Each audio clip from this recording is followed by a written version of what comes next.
Segundo de Macabeos 11, 16, 12. La carta escrita por Lisias a los judíos decía: Lisias saluda a la población judía. Juan y Absalón, vuestros enviados, al entregarme el documento copiado a continuación, me han rogado una ratificación de su contenido. He dado cuenta al rey de todo lo que debía exponerle. Lo que era de mi competencia lo he concedido yo. Por consiguiente, si mantenéis vuestra buena disposición con los intereses del Estado, también yo procuraré en adelante colaborar en vuestro favor. En cuanto a los detalles, tengo dada orden a vuestros enviados y a los míos de que los discutan con vosotros. Que os vaya bien. A 24 de Zeus Corintio del año 148. La carta del rey a Lisias decía: el rey Antíoco saluda a su hermano Lisias. Reunido ya nuestro padre con los dioses, deseamos que los súbditos del reino vivan sin inquietudes para entregarse a sus propios asuntos. Hemos sabido que los judíos no están de acuerdo en adoptar las costumbres griegas, como era voluntad de mi padre, sino que prefieren seguir sus propias costumbres y ruegan que se les permita acomodarse a sus leyes. Deseando, pues, que esta nación esté tranquila, decidimos que se les restituya el templo y que puedan vivir según las costumbres de sus antepasados. Así pues, harás bien en enviarles emisarios que hagan con ellos las paces para que, al saber de nuestra determinación, se sientan confiados y se dediquen de buen grado a sus propios asuntos. La carta del rey a la nación judía decía: el rey Antíoco saluda al consejo de ancianos y a los demás judíos. Me alegraré de que os encontréis bien. También nosotros gozamos de salud. Menelao nos ha manifestado vuestro deseo de volver a vuestros hogares. A los que vuelvan antes del 30 del mes de Xántico, les garantizamos nuestra protección y seguridad. Los judíos podrán libremente servirse sus propios alimentos según sus leyes como antes, y ninguno de ellos será molestado a causa de faltas cometidas por ignorancia. He mandado a Menelao que os tranquilice. Salud. A 15 de Xántico del año 148. También los romanos les enviaron una carta con el siguiente contenido: Quinto Memio, Tito Manilio y Manio Sergio, legados de los romanos, saludan al pueblo judío. Nosotros damos nuestro consentimiento a lo que Lisias, pariente del rey, ha acordado con vosotros, pero en relación con lo que él decidió presentar al rey, mandadnos algún emisario en cuanto lo hayáis examinado, para que lo expongamos en la forma que os conviene, ya que nos dirigimos a Antioquía. Por tanto, daos prisa y enviadnos algunos para que también nosotros conozcamos cuál es vuestra opinión. Salud. A día 15 de Xántico del año 148. Segundo de Macabeos 12. Una vez terminadas estas negociaciones, Lisias se volvió junto al rey, mientras los judíos se entregaban a las labores del campo. Pero algunos de los gobernadores locales, Timoteo y Apolonio, hijo de Geneo, y también Jerónimo y Demofón, además de Nicanor, jefe de los chipriotas, no les dejaban vivir en paz ni disfrutar de sosiego. Los habitantes de Jaffa, por su parte, cometieron el enorme crimen que vamos a referir. Invitaron a los judíos que vivían con ellos a subir con mujeres y niños a las embarcaciones que habían preparado, como si no guardaran contra ellos ninguna enemistad. Conformes con la decisión común de la ciudad, los judíos aceptaron por mostrar sus deseos de vivir en paz y sin tener el menor recelo. Pero cuando se hallaban en alta mar los echaron al agua en número no inferior a 200. Cuando Judas se enteró de esta crueldad cometida con sus compatriotas, se lo comunicó a sus hombres, y después de invocar a Dios, el justo juez, se puso en camino contra los asesinos de sus hermanos.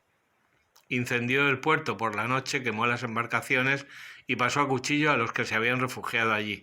Al encontrar cerrada la ciudad, se retiró con la intención de volver de nuevo y exterminar por completo a la población de Jaffa.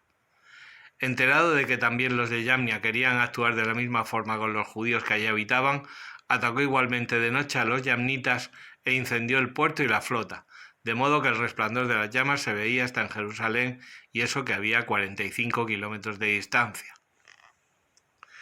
En una expedición contra Timoteo, Judas y los suyos se habían alejado de allí 2 kilómetros, cuando le atacaron no menos de 5.000 árabes y 500 jinetes. En la recia batalla trabada, las tropas de Judas lograron la victoria, gracias al auxilio recibido de Dios. Los nómadas, vencidos, pidieron a Judas que hiciera las paces prometiendo entregarle ganado y serle de utilidad en el futuro. Judas, consciente de que podían serle útiles, consintió en hacer las paces con ellos, y estrechándose mutuamente las manos, los nómadas se retiraron a las tiendas. Judas atacó también cierta ciudad fortificada con terraplenes, rodeada de murallas y habitada por una población mixta de varias naciones llamada Caspín. Los sitiados, confiados en la solidez de las murallas y en la provisión de víveres, insultaban groseramente a los hombres de Judas, profiriendo además blasfemias y palabras sacrílegas. Los hombres de Judas, después de invocar al gran Señor del universo, que sin arietes ni máquinas de guerra había derruido los muros de Jericó en tiempo de Josué, atacaron ferozmente la muralla. Una vez dueños de la ciudad por la voluntad de Dios, hicieron tal carnicería que el lago vecino, con su anchura de 400 metros, aparecía lleno de la sangre que fluía a él. Se alejaron de allí 140 kilómetros y llegaron a Kerak, donde habitan los judíos llamados tubios. Pero no encontraron en aquellos lugares a Timoteo, quien al no lograr nada se había ido de allí, aunque dejando en determinado lugar una fortísima guarnición. Dositeo y Sosípatro, oficiales del Macabeo, mataron en una incursión a los hombres que Timoteo había dejado en la fortaleza, más de 10.000. Macabeo dividió su ejército en varias cohortes, puso a aquellos dos oficiales a su cabeza y se lanzó contra Timoteo, que tenía consigo 120.000 infantes y 2.500 jinetes. Al enterarse Timoteo de la llegada de Judas, mandó por delante las mujeres, los niños y los bagajes a Carnión, lugar inexpugnable y de acceso difícil por la estrechez de todos sus caminos.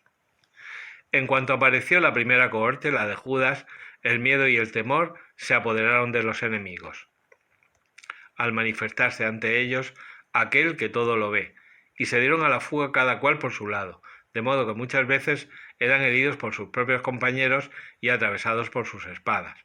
Judas seguía tenazmente en su persecución, acuchillando a aquellos criminales. Llegó a matar hasta 30.000 hombres. El mismo Timoteo cayó en manos de Dositeo y Sosípatro. Les pedía con mucha locuacidad que le perdonasen la vida, pues alegaba tener en su poder a algunos de sus parientes, entre los cuales había hermanos de muchos de ellos, que él llegaría a matar. Cuando él garantizó, después de mucho hablar, la determinación de restituirlos sanos y salvos, lo dejaron libre para salvar a sus hermanos. Judas marchó contra Carnión y el santuario de Atargates, y acuchilló a 25.000 hombres. Después de esta victoria dirigió una expedición contra la ciudad fuerte de Efrón, donde residían lisias con una población cosmopolita. Jóvenes vigorosos, apostados ante las murallas, combatían valerosamente. En el interior había muchas reservas de máquinas de guerra y proyectiles.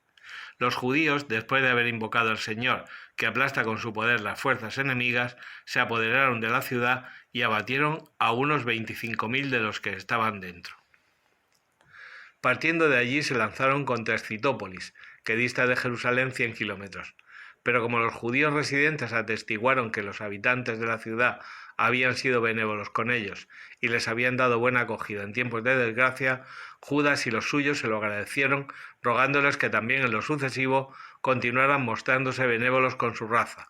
Llegaron a Jerusalén en la proximidad de la fiesta de Pentecostés. Después de la fiesta de Pentecostés, Judas y los suyos se lanzaron contra Gorgias, gobernador de Idumea. Gorgias salió con 3.000 de infantería y 400 jinetes. Se entabló el combate y los judíos tuvieron unas cuantas bajas. Un tal Dositeo, jinete muy valiente de los de Bacenor, sujetaba a Gorgias por el manto y lo arrastraba a pura fuerza, queriendo cazar vivo a aquel maldito. Pero uno de los jinetes tracios se lanzó contra Dositeo, le cercenó el brazo y así Gorgias pudo huir a Maresá. Por otra parte, los de Esdrías estaban agotados porque llevaban combatiendo mucho tiempo. Judas invocó al Señor para que se mostrara su aliado y dirigiera la batalla. En la lengua patria lanzó el grito de guerra y, entonando himnos, irrumpió por sorpresa entre los de Gorgias y los puso en fuga. Judas reorganizó el ejército y marchó a la ciudad de Adulán, y como llegaba el día séptimo se purificaron según el rito acostumbrado y allí mismo celebraron el sábado. Al día siguiente, como ya urgía, los de Judas fueron a recoger los cadáveres de los caídos para sepultarlos con sus parientes en las sepulturas familiares. Y bajo la túnica de cada muerto encontraron amuletos de los ídolos de Yamnia, que la ley prohíbe a los judíos. Todos vieron claramente que aquella era la razón de su muerte. Así que todos alababan las obras del Señor, justo juez que descubre lo oculto, e hicieron rogativas para pedir que el pecado cometido quedara borrado por completo. Por su parte, el noble Judas arengó a la tropa a conservarse sin pecado, después de ver con sus propios ojos las consecuencias de los pecados de los que habían caído en la batalla. Luego recogió 2000 dracmas de plata entre sus hombres y las envió a Jerusalén para que ofreciesen un sacrificio de expiación. Obró con gran rectitud y nobleza, pensando en la resurrección. Si no hubiera esperado la resurrección de los caídos, habría sido inútil y ridículo rezar por los muertos, pero considerando que a los que habían muerto piadosamente les estaba reservado un magnífico premio, la idea era piadosa y santa. Por eso encargó un sacrificio de expiación por los muertos para que fueran liberados del pecado. Cantar de Cantares 5. He entrado en mi jardín, hermana mía, esposa.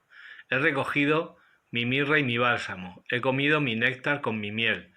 He bebido mi vino con mi leche. Comed, amigos, bebed, embriagaos de amores. Yo dormía, pero mi corazón velaba. Un rumor. Mi amado llama. Ábreme, hermana mía, amada mía, mi paloma sin tacha, que mi cabeza está cubierta de rocío, mis rizos del relente de la noche. Me he quitado la túnica. ¿Cómo vestirme otra vez? Me he lavado los pies. ¿Cómo mancharlos de nuevo? Mi amado introdujo su mano por el postigo y mis entrañas se estremecieron por él. Me levanté para abrir a mi amado y mis manos destilaban mirra, mis dedos goteaban mirra en el pestillo de la cerradura. Abrí yo misma a mi amado, pero mi amado ya se había marchado. El alma se me fue tras él. Lo busqué y no lo encontré, lo llamé y no me respondió. Me encontraron los centinelas que hacen la ronda por la ciudad. Me golpearon, me hirieron, me desgarraron el velo los centinelas de las murallas. Os conjuro, muchachas de Jerusalén, si encontráis a mi amado, ¿qué habéis de decirle? Que he sido herida de amor. ¿Qué tiene de particular tu amado, tú la más bella de las mujeres? ¿Qué tiene de particular tu amado para que así nos conjures? Mi amado es radiante y bermejo, egregio entre millares. Su cabeza es oro finísimo, sus rizos colinas ondulantes, son negros como el cuervo. Sus ojos, cual palomas a la vera de las aguas, se bañan en leche, se posan en la orilla. Sus mejillas, plantel de balsameras, semillero de plantas aromáticas. Sus labios rosáceos destilan mirra líquida. Sus manos, cofres de oro, llenos de gemas. Su vientre, disco de marfil, cubierto de zafiros. Sus piernas, columnas de alabastro asentadas en basas de oro. Su porte como el Líbano, esbelto como los cedros. Su talle es delicioso, todo él es codiciable. Así es mi amado, así es mi amigo, muchachas de Jerusalén. Apocalipsis 20. Vi también un ángel que bajaba del cielo con la llave del abismo y una cadena grande en la mano. Sujetó al dragón, la antigua serpiente, o sea, al diablo o Satanás, y lo encadenó por 1000 años. Lo arrojó al abismo, echó la llave y puso un sello encima, para que no extravíe a las naciones antes que se cumplan los 1000 años. Después tiene que ser desatado por un poco de tiempo. Vi unos tronos y se sentaron sobre ellos y se les dio el poder de juzgar. Vi también las almas de los decapitados por el testimonio de Jesús y la palabra de Dios, los que no habían adorado a la bestia ni a su imagen y no habían recibido su marca en la frente ni en la mano. Estos volvieron a la vida y reinaron con Cristo 1000 años. Los demás muertos no volvieron a la vida hasta pasados los 1000 años. Esta es la primera resurrección. Bienaventurado y santo quien tiene parte en la primera resurrección. Sobre ellos no tiene poder la muerte segunda, sino que serán sacerdotes de Dios y de Cristo y reinarán con él 1000 años. Y cuando se cumplan los 1000 años, Satanás será soltado de la prisión y saldrá para engañar a las naciones de los 4 lados de la tierra, a Gog y Magog, y congregarlos para la batalla. Serán innumerables como las arenas del mar. Avanzaron sobre la anchura de la tierra y cercaron el campamento de los santos y la ciudad predilecta, pero bajó fuego del cielo y los devoró. El diablo que los había engañado fue arrojado al lado de fuego y azufre con la bestia y el falso profeta, y serán atormentados día y noche por los siglos de los siglos. Vi un trono blanco y grande y al que estaba sentado en él. De su presencia huyeron cielo y tierra, y no dejaron rastro. Vi a los muertos, pequeños y grandes, de pie ante el trono. Se abrieron los libros y se abrió otro libro, el de la vida. Los muertos fueron juzgados según sus obras, escritas en los libros. El mar devolvió a sus muertos, muerte y abismo devolvieron a sus muertos, y todos fueron juzgados según sus obras. Después, muerte y abismo fueron arrojados al lago de fuego. El lago de fuego es la muerte segunda, y si alguien no estaba escrito en el libro de la vida, fue arrojado al lago de fuego.